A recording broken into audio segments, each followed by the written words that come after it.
కొట్టట్లేదు నువ్వు. అది బాగా పెట్టమ్మా నాగమణి.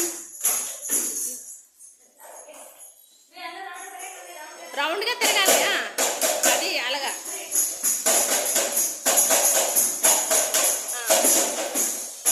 వదిలే. ప్రతిభ పరిగెట్టాలి, తిరుగుతూ కొట్టాలి. అలాగా కొట్టు.